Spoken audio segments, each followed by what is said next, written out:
Assalamualaikum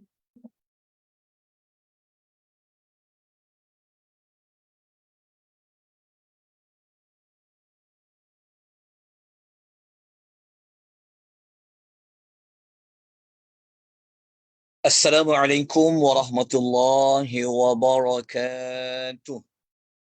Alhamdulillahi rabbil alamin. Wassalatu wassalamu ala ashrafil anbiya'i wal mursalin. Wa ala alihi wa sahbihi ajma'in. Allahumma salli wa sallim ala nabiyyina Muhammad. Wa ala alihi wa sahbihi. Wa man tabi'ahum bi isanin ila yaumiddin amma ba'd. Muslimin dan muslimat rahimani wa rahimakumullah, tuan-tuan dan puan-puan, sahabat-sahabat yang Allah rahmati lagi Allah kasih sekalian. Kita mengucapkan syukur sebanyak-banyaknya kepada Allah Subhanahu Wa Taala malam ini seperti yang kita telah war-warkan. Kita akan sama-sama membincangkan surah yang ke-14 iaitu surah Ibrahim. Ya, surah Ibrahim. Siapakah itu Ibrahim? Kita sudah sedia maklum, Ibrahim adalah merupakan salah seorang rasul yang juga merupakan bapa bagi kebanyakan rasul yang dihantarkan oleh Allah Subhanahu wa taala. Apakah sebenarnya yang Allah hendak sampaikan pada peletakan nama Nabi Allah Ibrahim? Di manakah ayat dalam surah Ibrahim yang ada memuatkan kisah Nabi Allah Ibrahim? InsyaAllah kita akan dapatkan jawapan itu sekejap lagi. Jadi kita mulakan terlebih dahulu sesi ulang kaji nama bagi surah Ibrahim, tujuan bagi surah Ibrahim dan juga tema bagi surah Ibrahim. Kita dapatkan terlebih dahulu komposisi juzuk surah Ibrahim. Baik, surah Ibrahim ini tuan-tuan, ia berada ke semua ayatnya daripada ayat yang pertama sehingga ayat yang ke-52 berada di dalam juzuk yang ke-13. Ini bermakna malam ini kita akan membincangkan juzuk yang ke-13 iaitu surah Ibrahim. Baik, tuan-tuan, kalau tuan-tuan nak rujuk Al-Quran, kita nak tengok ayat dalam mushaf, kita boleh buka muka surat 255 sehingga muka surat 261 untuk mengetahui 52 ayat surah Ibrahim. Baik, kenapa surah ini dinamakan dengan surah Ibrahim? Okey. Kata para ulama, surah Ibrahim ini dinamakan Ibrahim adalah kerana surah ini ada memuatkan sedikit daripada kisah Nabi Allah Ibrahim alaihi salatu wassalam. Jadi kalau surah itu nama bagi Rasul, surah itu ada menceritakan tentang Rasul itu. Biasanya seperti itu. Dia agak berbeza dengan surah Yunus. Kalau surah Yunus, walaupun nama surah itu nama Nabi Yunus, tetapi cerita Nabi Yunus tidak ada. Okay. Tetapi kalau surah-surah yang lain, kalau gunakan nama Nabi Hud, dalam surah itu mesti ada cerita Nabi Hud. Kalau surah itu namanya surah Yusuf, ada cerita Nabi Yusuf. Kalau surah itu namanya surah Ibrahim, seperti yang kita bincangkan pada malam ini, maka sudah pasti ada kisah Nabi Allah Ibrahim. Tetapi kisah apa? Cerita apa? Surah Ibrahim ini adalah surah yang kalau kita nak dapatkan ayat yang keberapa kisah Nabi Ibrahim, maka kita boleh bermula pada ayat nombor 35. Ini memberikan kita maklumat nama Nabi Ibrahim tu yang menjadi kepada penamaan surah itu, rupa-rupanya ia diambil kisah itu berada pada ayat-ayat yang dah masuk ke hujung dah. Sebab surah Ibrahim 52 ayat. Maka bermula ayat 35 sampai ayat nombor 41, kita akan dapat mengetahui sedikit kisah tentang Nabi Allah Ibrahim. Kisah apa? Okey, dalam surah Ibrahim, kan nanti kita akan tunjukkan, kita akan bacakan bermula ayat 35 sampai 41. Kenapa kita kena baca ke semua ayat? Kerana kita akan dapat gambaran awal, okey, isyarat awal kepada perbincangan surah Ibrahim. Inilah kelebihan kalau kita belajar nama surah. Daripada nama surah itu, ayat-ayat yang menyebut tentang nama surah itu, dia memberikan kita gambaran awal apakah yang nak diperbincangkan dalam surah tersebut. Seperti mana kisah Nabi Allah Ibrahim. Okey, kisah Nabi Allah Ibrahim ini tuan-tuan, kita tahu kisahnya panjang. Tetapi dalam surah Ibrahim, Allah hanya mengungkapkan doa Nabi Allah Ibrahim semasa Nabi Allah Ibrahim berada di bumi Makkatul Mukarramah. Dia hanya merujuk kepada doa Nabi Ibrahim untuk zuriat dia yang akan datang. Itulah kisah Nabi Allah Ibrahim yang ada dalam surah Ibrahim. Kenapa dengan doa tu? Doa itulah yang kita nak perincikan, kerana pada isi kandungan doa itu memberikan kita gambaran bahawa surah ini nak bincang tentang apa. Kalau sebut Nabi Ibrahim, semua tahu. Bapa bagi segala para Nabi. Okey, kita fahamlah. Tetapi, apa sebenarnya yang Tuhan nak sampaikan pada 52 ayat? Baik, insyaAllah kita akan masuk sekejap lagi. Kita akan bincangkan sekejap lagi. Namun begitu, izinkan saya untuk membentangkan kronologi susunan, kronologi bagaimana kehidupan Nabi Allah Ibrahim alaihi salatu wassalam. Okey, kalau tuan-tuan nak tahu lebih lanjut kronologi kisah Nabi Allah Ibrahim ini, bukan sekadar kita himpunkan ayat-ayat dalam Quran cerita tentang Nabi Ibrahim, tetapi tuan-tuan juga saya syorkan, kalau tuan-tuan ada kitab hadis riwayat, kalau tuan-tuan ada kitab Riyadhus Salihin, tuan-tuan ada kitab Riyadhus Salihin, tuan-tuan boleh cari ada satu hadis tu dia panjang. Hadis tu, hadis riwayat Al-Bukhari, yang mana hadis riwayat Bukhari dalam kitab Riyadhus Salihin itu ada menyebutkan tentang kronologi kisah Nabi Allah Ibrahim ketika mana dia berada di tempat kelahirannya di Iraq, sampailah Nabi Allah Ibrahim dia berada di bumi Palestin. Jadi tuan-tuan kena dapatkan hadis dalam kitab Riyadhus Salihin. Kenapa kita sebut kitab Riyadhus Salihin? Kerana kitab Riyadhus Salihin ini secara umumnya ramai orang memiliki kitab hadis yang dikarang oleh Al-Imam Nawawi. Tuan-tuan boleh buka bab 370. Okey. Ringkasannya, kisah Nabi Allah Ibrahim ni, ringkasan kronologinya, ia bermula daripada Iraq. Kita tahu Nabi Allah Ibrahim bersama bapanya, bersama ahli keluarganya membesar di Iraq. Okey, lepas Nabi Allah Ibrahim berada di Iraq, dan kita tahu dekat Iraq itulah Nabi Allah Ibrahim telah dibakar, dihumbankan ke dalam api, dan kita semua tahu Nabi Allah Ibrahim terselamat. Kemudian Nabi Allah Ibrahim memulakan penghijrahan. Ke mana?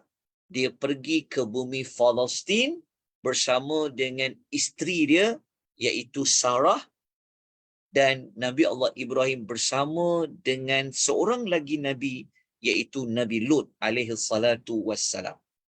Jadi, Nabi Ibrahim merupakan orang pertama dalam sejarah Islam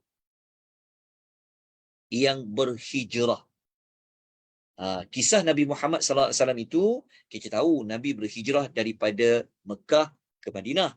Tapi Nabi Allah Ibrahim berhijrah daripada Iraq, dia masuk ke Palestin. Masa ni, Nabi Ibrahim belum lagi ada anak.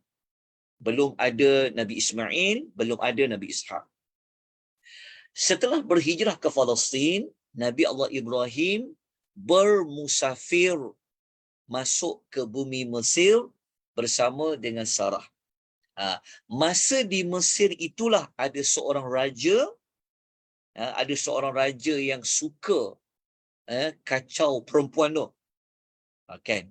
Lepas tu raja itu telah menghadiahkan seorang hamba namanya Hajar kepada Sarah. Okey, dan akhirnya Hajar itu bersama dengan Nabi Allah Ibrahim akhirnya dapatlah Nabi Allah Ismail. Setelah Nabi Allah Ibrahim bersama dengan Hajar dapat Nabi Allah Ismail, maka Nabi Allah Ibrahim kena letakkan Hajar dengan Nabi Ismail ke mana? Ke negeri Hijaz, iaitu ke bumi Mekah. Itulah cerita bagaimana munculnya air Zamzam, bagaimana munculnya peristiwa kita sa'i antara Safa dengan Marwah. Okey. Kemudian apa yang berlaku lagi? Nabi Allah Ibrahim tinggalkanlah Hajar dengan Ismail berhampiran dengan Baitullah.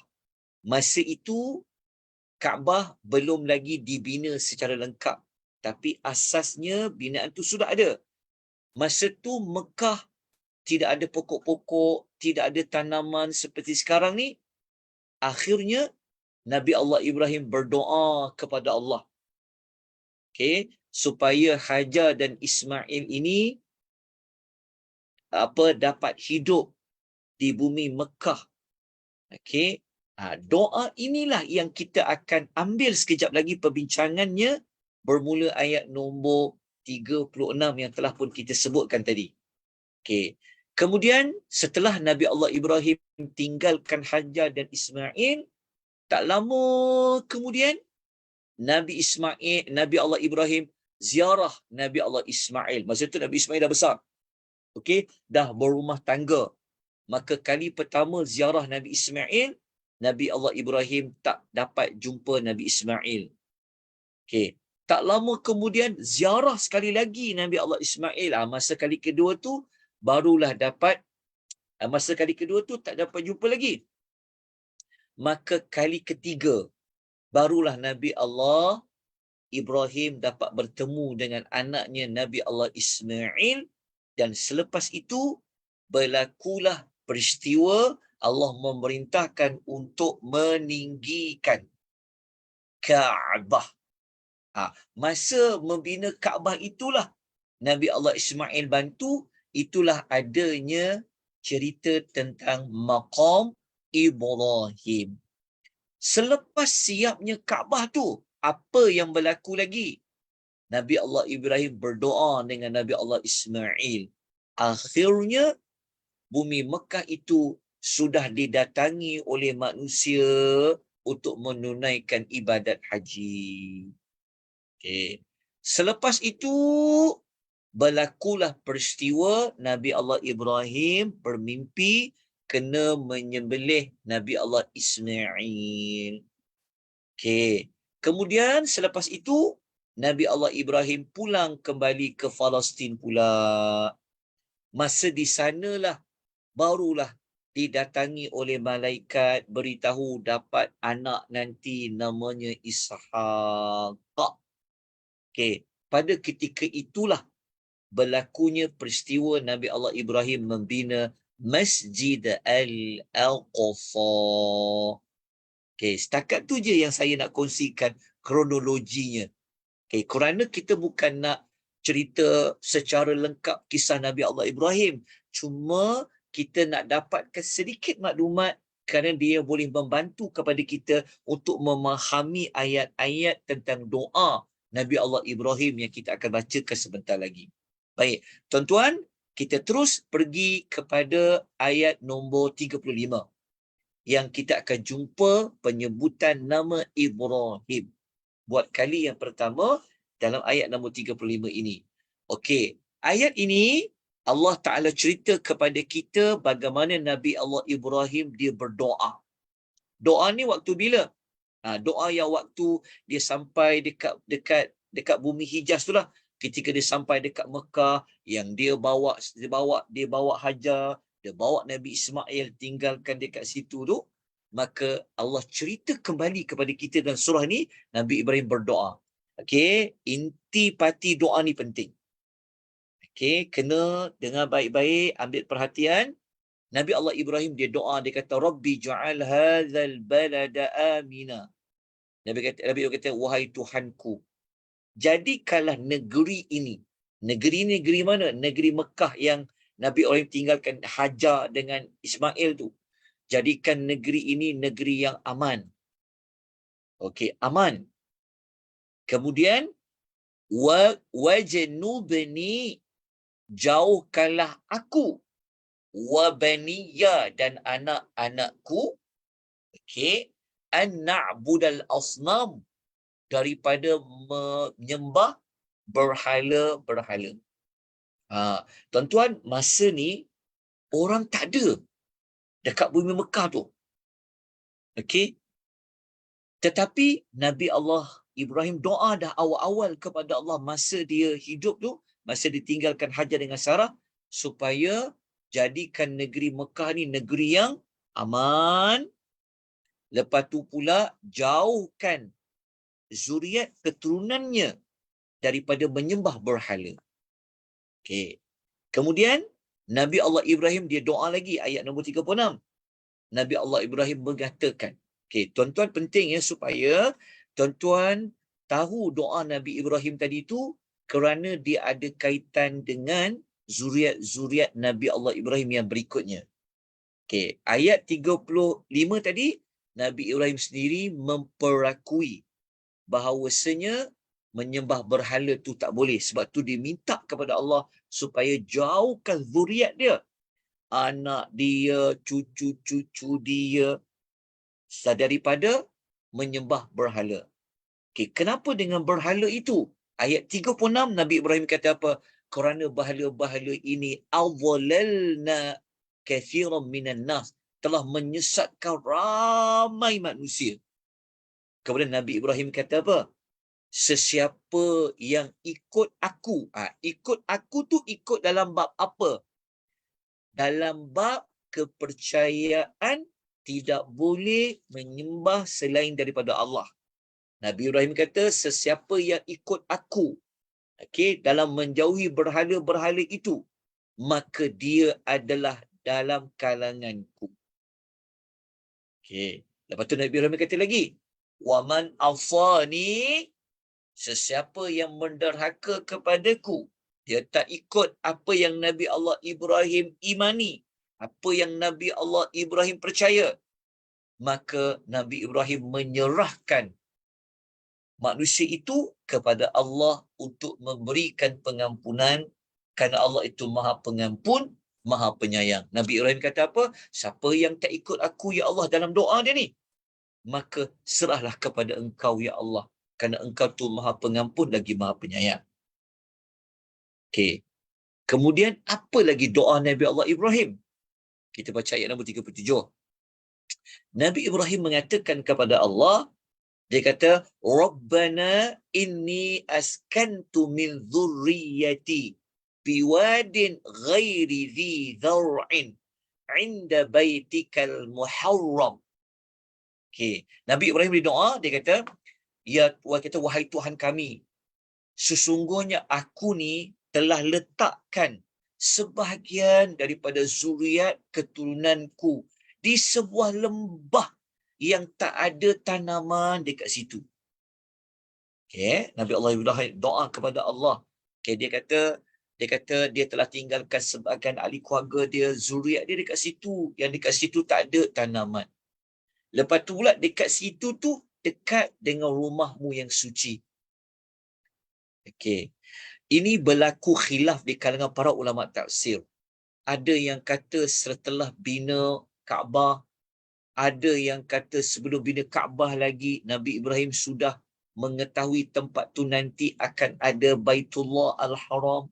Wallahu ta'ala alam. Tapi Nabi Ibrahim dia kata dah, aku tinggalkan sebahagian zuriatku, ya Allah, dekat dengan rumahmu yang suci ini, ya Allah. Kan? Yang kat situ tak ada tanam-tanaman. Okey. Kemudian Nabi Ibrahim doa lagi. Dia kata apa? Dia kata dalam ayat nombor 37 surah Ibrahim, Rabbana liyuqimus salah faj'al af'idatan minan nasi tahwi ilaihim warzuqhum minas thamarati la'allahum yashkurun. Nabi Ibrahim kata dalam doa tu dia kata, wahai Tuhanku, semoga zuriat-zuriat keturunanku ini mereka kerjakan salat. Lepas tu Nabi Ibrahim doa, ya Allah, jadikanlah ya hati sebahagian manusia ni dia tertarik, dia berminat kepada sebahagian zuriat keturunanku yang kutinggalkan itu. Dan berilah kepada mereka rezeki, ya Allah, daripada macam-macam buah-buahan dan hasil tanaman. Semoga dengan rezeki yang kau bagi itu, mereka menjadi orang yang bersyukur. Okay, tuan-tuan faham baik-baik doa ni ya. Sebab doa ni dia bantu kita faham apa objektif surah Ibrahim. Maknanya nak tahu objektif surah Ibrahim ni, kita kena lihat itipati doa Nabi Ibrahim. Okay? Nabi Ibrahim ni, dia telah cakap kepada Allah supaya nanti zuriat keturunan dia nanti ni akan menjadi tarikan kepada orang-orang yang nak beriman. Okey, sebab itu kita tengok sekarang sudah ada pokok kurma, ladang kurma, pokok-pokok tanaman yang lain. Itu sebenarnya adalah berkat doa Nabi Allah Ibrahim dalam ayat yang kita baca ni. Tapi Nabi Ibrahim dia kata kepada Allah, dengan tanam-tanaman yang dapat tu nanti, jadikanlah mereka orang yang bersyukur. Semoga mereka bersyukur. Okey, tak habis lagi doa Nabi Ibrahim ni. Nabi Ibrahim doa lagi. Dia kata, Rabbana innaka ta'lam ma nukhfi wa ma nu'lin. Ayat 38. Dia kata, wahai Tuhanku, Engkau ni maha mengetahui apa yang kami sembunyikan, apa yang kami zahirkan. Nabi Ibrahim mengatakan, wa ma yakhfa 'ala Allahi min syai' fil ardi wala fis sama'. Tak ada sesuatu pun yang boleh terlepas pandang yang akan tersembunyi dari Allah Subhanahu wa taala di langitkah atau di bumi. Ini juga sebenarnya doa tau ayat 38 ni, tetapi doa berbentuk pujian kepada Allah. Maknanya Nabi Allah Ibrahim membuat perakuan bahawa sebab apa Allah Taala ni patut diesakan, kerana Allah itu maha mengetahui apa sahaja. Okey. Kena tengok lagi ayat berikutnya. Ayat 39, Nabi Allah Ibrahim, dia mengucapkan syukur kepada Allah. Dia kata apa? Tapi ayat 39 ni, setelah dia dapat anak, setelah dia dapat Ismail, dia dapat Nabi Ishaq, dia doa apa? Alhamdulillahillazi wahabali alal kibari Ismail wa Ishaq, inna rabbi lasami'ud du'a. Nabi Ibrahim ni doa apa? Dia kata, Alhamdulillah, segala puji bagi Allah yang telah beri kepada aku semasa aku tua ni. Aku dapat anak Ismail, aku dapat anak Ishaq. Okay, tuan-tuan, doa ini juga penting ya untuk kita dapatkan dia punya maklumat tu dalam doa tu. Nabi Ibrahim menyebutkan dua nama anaknya, Ismail dan Ishaq. Kenapa? Inilah ayat dalam surah Ibrahim satu-satunya yang digandingkan dua nama anak dia, Ismail dan Ishaq. Okey, kenapa dengan Ismail dengan Ishaq tu? Okey, Ismail dengan Ishaq inilah yang melahirkan zuriat yang terdiri daripada ramai para rasul selepas itu. Okey. Kita tahu kan, daripada zuriat Nabi Ismail sampailah kepada Nabi Muhammad sallallahu alaihi wasallam. Kalau Nabi Ishaq pula, munculnya nabi-nabi Bani Israel. Daripada Ishaq dapat Yaqub, daripada Yaqub dapat anak Yusuf, daripada Yusuf muncullah zuriat-zuriat sampailah keluarnya Nabi Musa, munculnya Nabi Daud, munculnya Nabi Sulaiman, munculnya Nabi Zakaria, munculnya Nabi Yahya, sampai kepada Nabi Isa. Okey, maklumat ni penting tuan-puan ya. Okey. So, Nabi Ibrahim dia telah berdoa kepada Allah. Rasa syukur sangat dapat dua anak yang soleh tadi. Daripada dua anak itulah sebenarnya mengembang biak. Okey, menjadi dua kumpulan. Satu daripada bangsa Arab, satu daripada Bani Israel. Kemudian Nabi Ibrahim kata apa? Sesungguhnya engkau maha mendengar doa aku. Engkaulah yang maha memperkenankan doa. Okey, kita sambung sikit lagi. Ayat nombor 40 dan nak habis dah. Nabi Ibrahim doa lagi. Doa je ke? Iya. Okey, Nabi Ibrahim doa lagi. Kata, Rabbi ja'alni muqimas salah wa min dhurriyyati rabbana wa taqabbal doa. Nabi Ibrahim kata, ya Tuhanku, jadikanlah aku ya orang yang mengerjakan salat. Macam tu juga zuriat aku nanti pun buat juga salat. Wahai Tuhan, perkenankanlah doa permohonanku. Okey, ayat yang terakhir sekali kisah Nabi Ibrahim dalam surah Ibrahim, Nabi Ibrahim berdoa lagi, Rabbana ufilli waliwalidayya walil mu'minina yawma yaqumul hisab. Ya Tuhanku, ampunkanlah aku, ampunkanlah kedua ibu bapaku dan orang yang beriman pada berlakunya hari penghitungan amal. Maka selesailah kesemua ayat tentang Nabi Ibrahim yang berdoa kepada Allah. Daripada doa tadi, apa yang kita dapat belajar? Nabi Ibrahim minta jadi seorang yang apa? Seorang yang mentauhidkan Allah. Bahkan Nabi Ibrahim doa zuriat dia ni pun di kalangan manusia yang mentauhidkan Allah. Okey, daripada zuriat Nabi Ismail dan Nabi Ishaq. Okey, apa tujuan surah Ibrahim ini?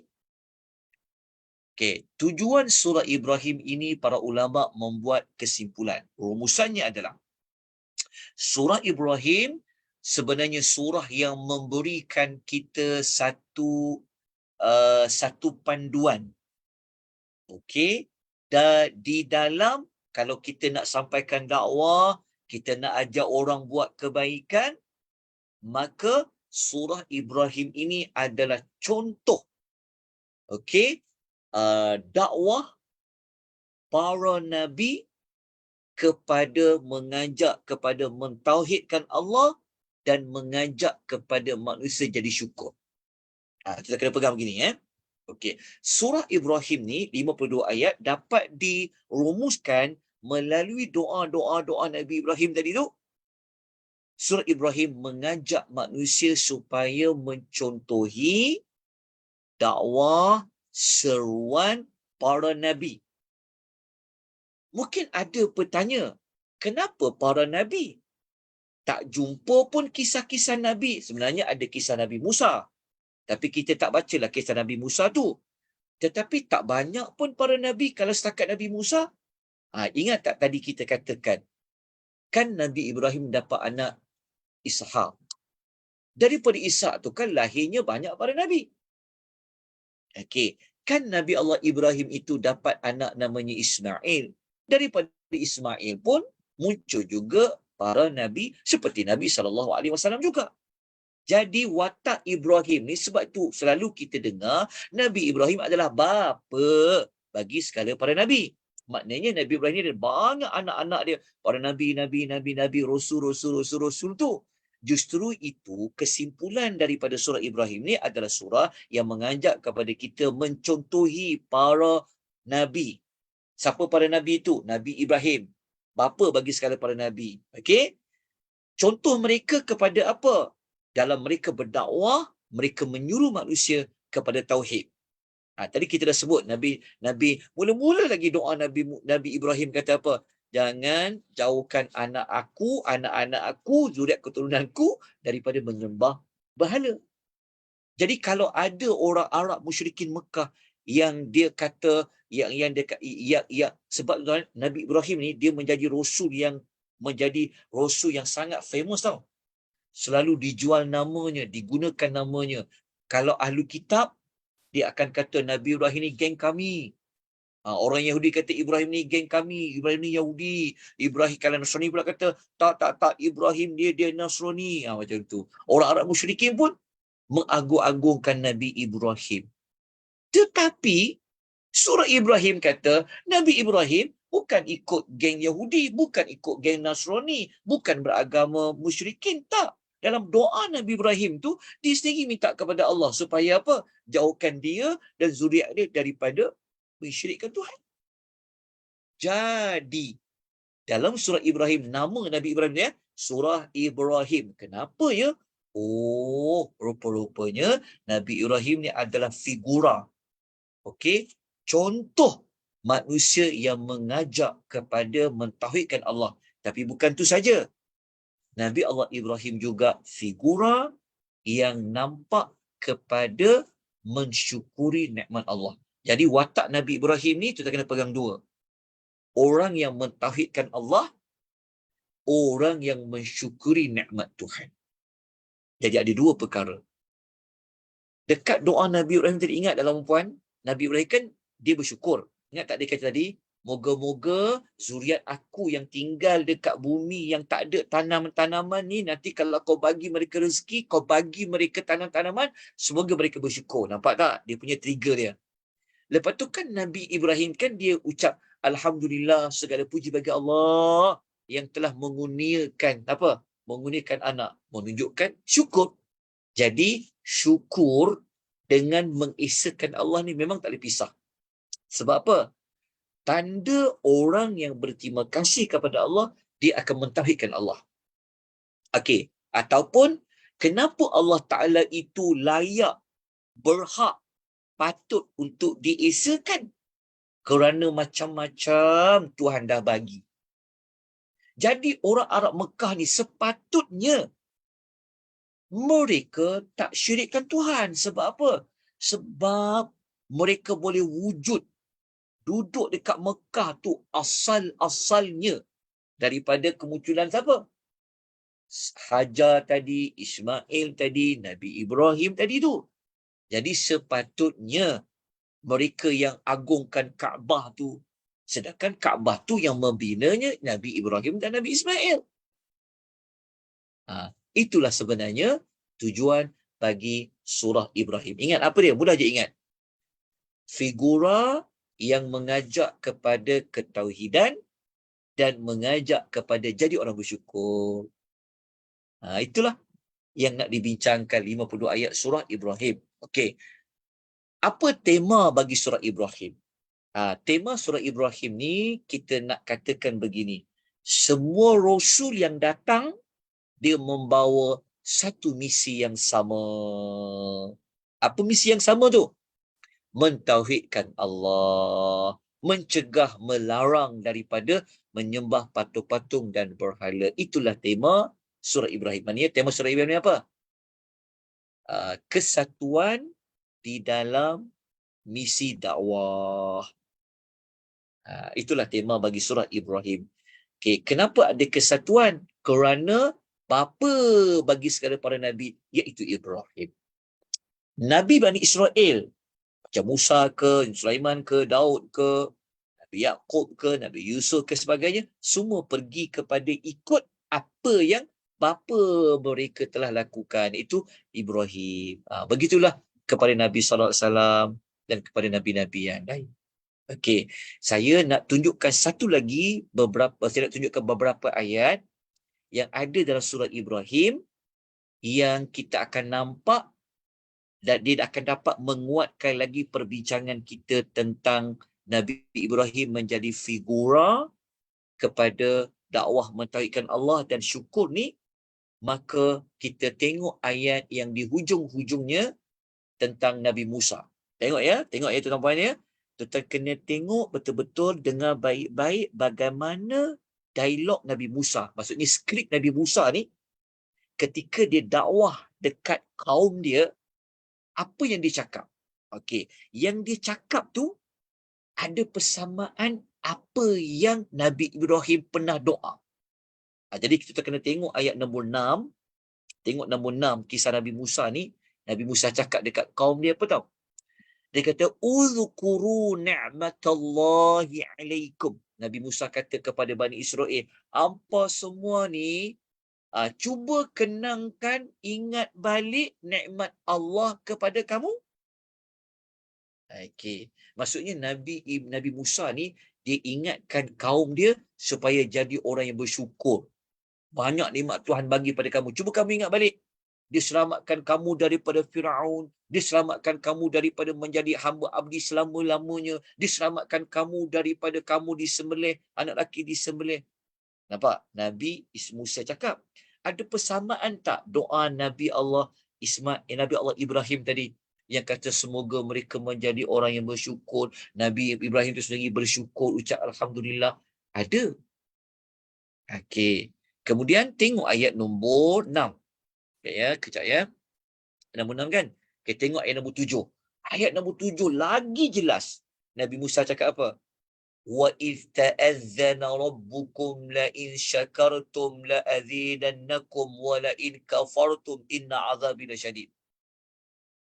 Okey, yang ini sebenarnya dia kaitkan dengan kisah Nabi Musa, tetapi Allah menyebutkan.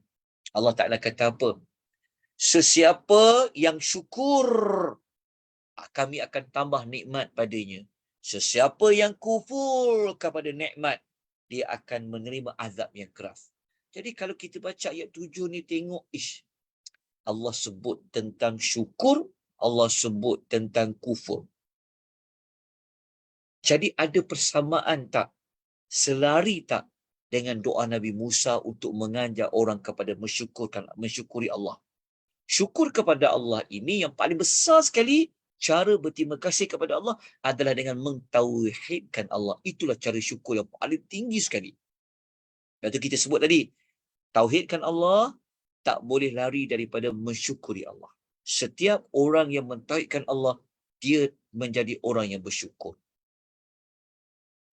So orang yang mensyukuri Allah, dia ada kaitan dengan mentauhidkan Allah Subhanahu wa taala. Tengok tuan-tuan ya, pattern ayat dia. Okey, dalam surah Ibrahim. Okey, kemudian kita tengok satu lagi ayat. Nabi Musa dia berkata. Dia kata, dia cakap dekat kaum ni, ayat nombor 8 nombor 8. Dia cakap apa? Wa qala Musa cakap, in takfuru antum wa man fil ardi jami'a fa innallaha laghaniyyun hamid. Musa kata apa? Kalau hampa semua ni, semua manusia yang ada kat muka bumi ni, kalau mereka kufur nikmat lah, mereka tak kenal nak nikmat Allah. Nabi Musa kata apa? Allah tu tak akan rugi apa-apa. Tak menjejaskan pun kemuliaan Tuhan tu, kerana Allah itu maha kaya lagi maha terpuji. Jadi ayat 8 pun kita tengok dia punya style ayat dia macam, pasal syukur juga ni. Kan? Tidak mengkufuri Allah Ta'ala ni. Ada persamaan lah macam Nabi Ibrahim. Kenapa kita nak bawa Musa pula dengan Nabi Ibrahim? Sebab kita tahu kan Nabi Musa daripada zuriat siapa? Daripada zuriat Nabi Allah Ishaq. Betul tak? Daripada zuriat Bani Israel. Jadi seolah-olah Musa ni adalah cucu cicit keturunan Nabi Allah Ibrahim tu, yang bawa misi yang sama macam Nabi Ibrahim. Itu yang kita kata tema bagi surah Ibrahim ini adalah tema persamaan, kesatuan dalam membawa misi dakwah. Mengajak orang mentauhidkan Allah, membawa orang kepada mensyukuri nikmat Allah. Kenapa bawa Nabi Musa? Kenapa tak bawa Nabi Yaqub? Kenapa tak datangkan kisah Nabi lain? Kerana kita semua tahu Nabi Musa ni adalah figura yang utama bagi Bani Israel. Semua Bani Israel menerima Nabi Musa. Sebab tu kisah Nabi Musa ni banyak diulang. Itu antara munasabah lah kenapa dalam banyak-banyak zuriat Nabi Ibrahim ni dibawa kisah Nabi Musa. Okay. Orang Nasrani pun mereka terima Nabi Musa. Orang Bani Israel, of course lah, mereka mengagungkan Nabi Musa. Tapi kalau dia ambil kisah Nabi Musa itu, sepatutnya syukur Allah, mensyukuri nikmat Tuhan. Bukan kufur nikmat Tuhan. Macam mana syukur nikmat Tuhan? Mentauhidkan Allah Subhanahu wa taala. Okey, kita sambung sikit lagi. Okey.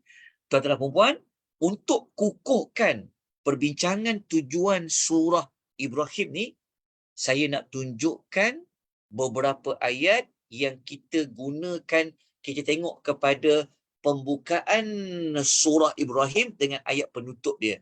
Tuan-tuan, kalau kita buka ayat pertama, buka ayat pertama je surah Ibrahim, tuan-tuan akan jumpa Allah bagi tahu Al-Quran ni, ya Allah turun kepada Nabi Muhammad ni, fungsi dia nak bawa manusia daripada kegelapan pergi kepada cahaya. Ayat pertama tau. Maknanya baca surah Ibrahim ni, ayat tu dah cakap dah. Apa ayat tu cakap? Tengok, kita kena tengok ayat pertama tu. Allah Ta'ala kata apa? Allah Ta'ala mengatakan, litukhrija ilaika, litukhrijan nasa minadh-dhulumati ilan nur. Membawa manusia ini daripada kegelapan-kegelapan pergi kepada cahaya. Itu pasal Al-Quran. Apa kaitan dengan Nabi Ibrahim? Sekarang surah Ibrahim, cerita Nabi Ibrahim, ada perkaitan lah, cik. Apa perkaitan dia? Kan Nabi Muhammad SAW ini keturunan Nabi Ismail. Nabi Ismail itu kan anak Nabi Ibrahim. Jadi, sama lah ya. Mereka ini membawa misi dakwah. Ya, sama. Okey. Lepas tu pula, kalau tuan-tuan baca ayat yang terakhir lah, terakhir surah Ibrahim, tuan-tuan akan jumpa sekali lagi Allah kata Quran itu membawa misi yang sempurna, yang jelas. Maknanya ayat 52 surah Ibrahim tu, dia mengukuhkan ayat pertama yang kita sebut tadi tu. Tengok Allah Ta'ala kata apa? Hadza balaghul linnasi waliyunziru bihi waliya'lamu annama huwa ilahun wahidun. Tengok ya, penutup surah Ibrahim, ayat akhir ni, ayat akhir sekali Allah mengatakan Quran yang Nabi dapat dekat ayat pertama tadi tu kan, yang membawa kepada cahaya tadi tu, adalah penjelasan yang sempurna bagi manusia. Dan ayat terakhir kata apa? Semoga manusia ni dia tahu bahawa Allah tu Maha Esa, ilahun wahidun. Tengok, ayat tu bawa misi apa? Membawa misi kepada mentauhidkan Allah. Okey, apa perkaitan ayat itu dengan Nabi Ibrahim, dengan surah Ibrahim? Tadi kita dah sebutkan dah. Okey, Nabi Ibrahim ni adalah manusia yang menjadi bapa bagi segala para nabi, yang membawa isu tentang ketauhidan. Sampailah kepada Nabi Muhammad sallallahu alaihi wasallam, dapat Al-Quran. Al-Quran pun bawa isu yang sama tentang mentauhidkan Allah Subhanahu wa taala. Okey, habislah perbincangan surah Ibrahim. Semoga tuan-tuan dapat jawapan. Okey, sesi ulang kaji kita pada malam ni, kenapa surah tu nama Ibrahim? Kenapa dengan Ibrahim tu? Okey, rupa-rupanya Nabi Ibrahim menjadi satu contoh teladan, menjadi contoh kepada rasul-rasul yang lain di dalam menyampaikan dakwah, membawa misi yang sama dengan Nabi Ibrahim.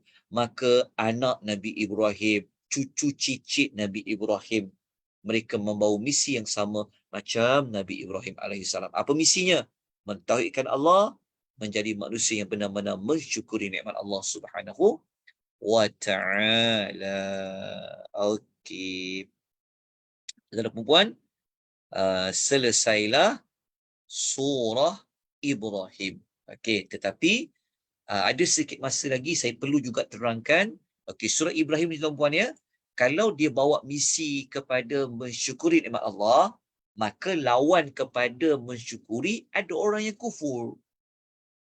Ada orang yang kufur, orang yang tak nak menerima nikmat, tak nak menunjukkan rasa syukur itu kepada Allah, maka mereka ini sebenarnya Allah ada menyebutkan ancaman keras kepada mereka.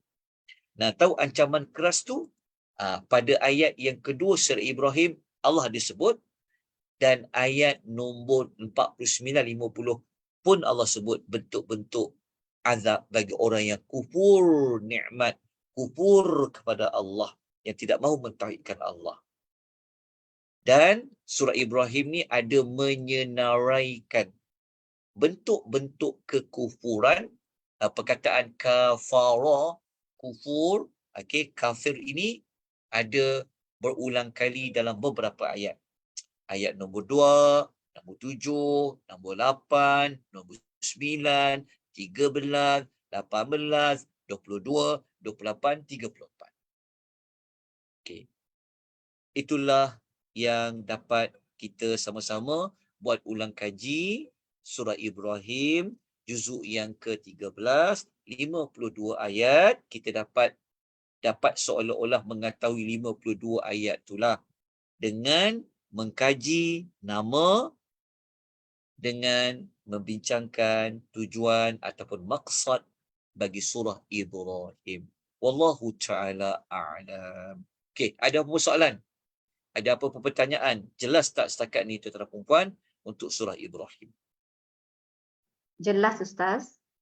Okey, ada apa-apa soalan ke?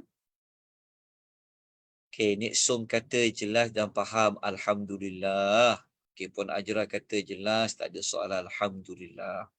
Okey, kalau begitu, semoga Allah memberikan kita rahmat, Allah memberikan kita hidayah taufik untuk kita terus mengikuti sesi ulang kaji ni yang kita akan buat setiap hari.